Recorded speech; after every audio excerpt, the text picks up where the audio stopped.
Eu morei em estádio. Fui 4, 5, 6 vezes por semana no estádio, pagando meu ingresso para ver os jogos do meu time e de outros times. E a pergunta que eu faço é, esse alcoolizado, essa figura que, evidentemente, nós não apoiamos, não concordamos com esse comportamento, comprovadamente se embriagou dentro do estádio, já que o álcool fica, como o doutor explicou aqui, 4, 5, sei lá quantas horas no organismo, ou ele se embriagou fora do estádio.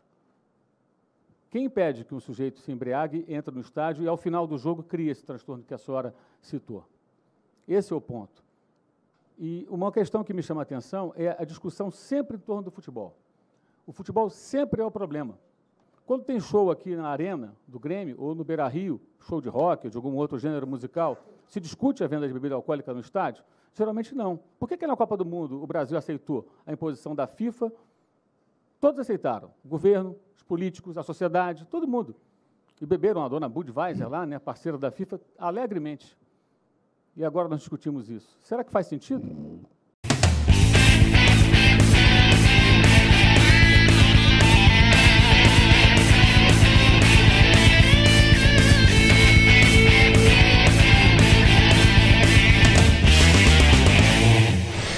Desde sua criação, o futebol figura entre os meios de entretenimento mais populares no mundo. No Brasil não é diferente, e o esporte faz com que milhares de pessoas deixem o conforto de suas casas no domingo à tarde para acompanhar o time do coração em diversos estádios espalhados pelo país. Mas além de entretenimento, o futebol é paixão nacional, e por se tratar de algo passional, algumas pessoas acabam passando dos limites e confrontos entre torcedores rivais acontecem com certa frequência.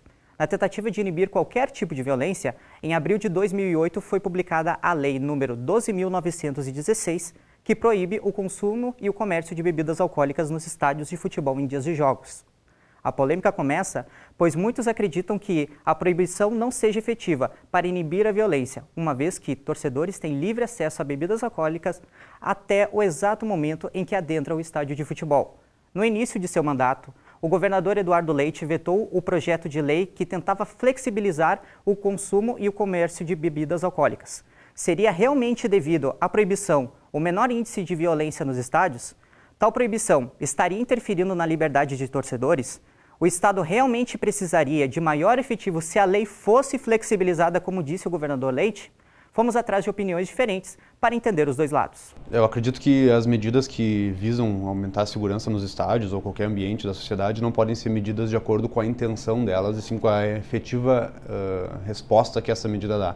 Essa medida de proibir a bebida alcoólica, ela às vezes se corta a frase na metade. Não é proibir a bebida alcoólica, é proibir a venda de bebida alcoólica a partir da parte de dentro dos estádios. Isso não tirou o álcool dos estádios. Mas a gente proibir a venda do álcool na parte de dentro do estádio não tirou o álcool do estádio. As pessoas bebem a parte de fora, as pessoas levam mais drogas para dentro do estádio, as pessoas levam álcool escondido, todo mundo faz o possível para conseguir continuar se entorpecendo dentro do estádio, e a proibição da venda na parte de dentro não tirou o álcool do estádio, então, portanto, ela não aumentou a violência de forma alguma. Ela só foi uma cortina de fumaça e uma tentativa de tapar o sol com a peneira. Os dados de números de mortes nos estádios, esses números, eles de 2008, que foi o ano da proibição, até 2014, que foi o ano da Copa do Mundo, aumentou o número de mortes nos estádios. A partir de 2014, começou a reduzir o número de mortes por conta de outras atividades, outras atitudes que aumentam sim a segurança, como aumento do efetivo da Brigada Militar, câmeras de vigilância, biometria, etc. Então, o álcool no estádio não proibir a venda do álcool na parte de dentro do estádio não é o fator mais determinante para aumentar a segurança. Acontece que a solução acaba sendo mais proibição e menos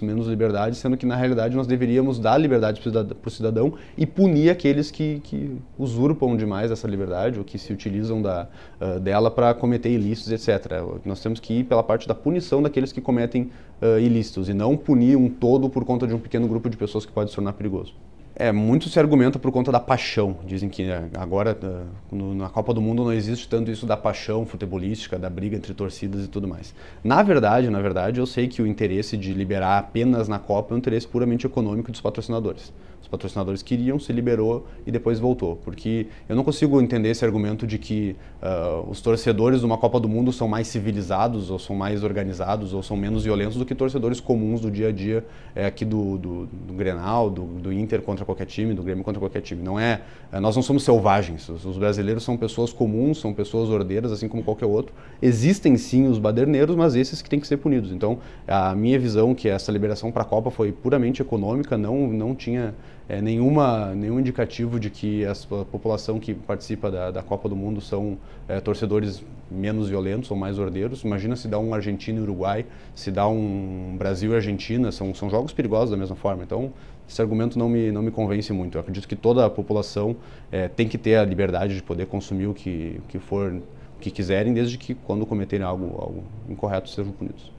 Olha, a Brigada Militar diz que eles deveriam aumentar o efetivo em casos de legalização da bebida alcoólica. Eu não tenho como discordar da Brigada, porque eu tenho certeza que eles sabem muito mais do que eu da quantidade de brigadianos que seria necessário. Mas eu estou bem convencido de que esse aumento de efetivo se daria só em jogos de alta periculosidade, como por exemplo um Grenal. Os outros jogos, todas as outras partidas não precisam de um aumento de efetivo da Brigada Militar. Então isso é só uma desculpa de um jogo que acontece uma vez a cada sei lá quantos meses que teria que ter um aumento de efetivo. Então não é o argumento principal para não legalizar a bebida alcoólica no estádio. Se tem um ou outro tipo de jogo que poderia ter esse aumento de efetivo da Brigada, que deveria se ter, então bom, se deveria pensar em alternativas para esse tipo de jogo e não proibir para todos os jogos por conta de uma coisa em específico. O que eu sei é que a Brigada Militar não tinha dados até um certo ano.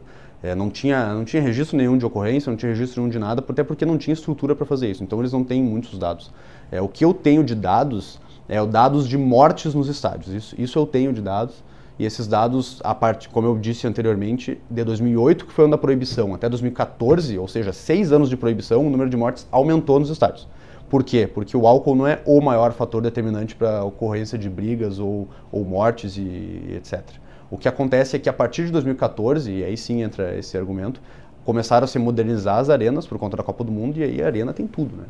Tem câmera, tu sabe quem que cometeu um ilícito, se cometeu um ilícito, tu consegue ver a cara da pessoa que está lá, tu consegue ver o cara que está usando droga no estádio, tu consegue ver os caras que estão fazendo tudo, e, melhor de tudo, na arena eu sei que tem biometria, então a pessoa, para entrar no estádio, ela tem que botar o dedo dela lá e vai se saber que aquela pessoa estava lá dentro do estádio. Isso sim faz com que a pessoa pense 2 vezes antes de cometer um ilícito, e não se ela pode comprar bebida dentro do estádio ou não. Se ela não pode comprar na parte de dentro, ela compra fora e toma fora. Se a pessoa quer cometer um crime lá dentro, ela vai cometer. E se a pessoa quiser levar droga, ela leva droga. Pode perguntar para qualquer membro da Brigada Militar. Não tem como tu pegar cocaína, se uma pessoa está entrando no estádio com cocaína, porque é muito pequenininho, tu pode esconder em qualquer lugar, a pessoa não consegue pegar.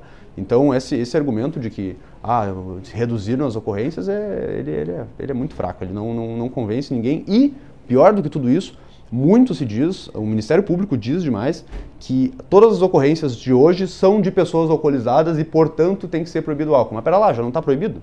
Como é que tem gente alcoolizada, então, cometendo ilícito agora se já não é proibido? Então, esse argumento não me convence muito. Ninguém nega os problemas do álcool, ninguém nega que o álcool é uma droga que faz com que as pessoas fiquem um pouco transtornadas, faz com que as pessoas percam os freios inibitórios, mas não é proibindo a venda na parte de dentro do estádio que tu vai impedir as pessoas de utilizar álcool, não é proibindo num raio em volta do estádio que tu vai impedir as pessoas de usar álcool, assim como qualquer outra droga. A Brigada Militar do Rio Grande do Sul é contra este comércio. Por quê? A Brigada Militar, através do seu comando geral, Coronel Mário Yuko Ikeda, junto com o Coronel Andrade, eles determinaram que fosse feito um estudo sobre as condicionantes que determinavam as brigas dentro e fora dos estádios de futebol. Principalmente aqui na capital, Grêmio e Internacional. O que acontece quando a gente coloca a bebida alcoólica nessa equação social? Ela libera os nossos freios. Os freios que eu estou me referindo não é aquele que o cavalo usa, que o sujeito que conduz ele puxa. O freio moral, o freio educacional, os freios morais da pessoa. Por que uma pessoa bebe? E por que ela fica mais alegre? É justamente porque ela fica mais desinibida, afeta os sentidos e faz com que ela se sinta mais livre. Essa combinação da bebida em afrouxar os freios aí das condicionantes sociais, e o camarada vai e se mistura com outras pessoas, vai fazendo a panela ferver. E isso faz com que o consumo de bebida fora do estádio, porque isso é outro fenômeno que acontece. O sujeito sabendo que está proibida a bebida dentro do estádio, ele começa a beber fora. Bebe, bebe, bebe, bebe, bebe, até não aguentar mais. Aí quando está até apertado para ir no banheiro, ele corre para dentro do estádio lá, é revistado na entrada e depois de ir no banheiro, ele vai assistir o jogo. Se lá dentro ele encontra ainda a bebida alcoólica disponível, ele consome, e a Brigada tem isso cientificamente mapeado. Assessoramos lá o Ministério Público do Estado, junto com a Polícia Civil Gaúcha, de que o número de brigas é muito maior. Então, álcool dentro do estádio é uma condicionante que determina um número maior de brigas. Tanto que, ao retirarmos o álcool de dentro do estádio, o que aconteceu? As brigas diminuíram e o perfil do torcedor mudou dentro do estádio. A minha opinião, tá? A minha opinião é que não. Que o cara que quer beber, ele vai beber antes da partida e não tem bafômetro aqui, por exemplo, no Uruguai tem bafômetro, que tu não entra se tiver alcoolizado, né?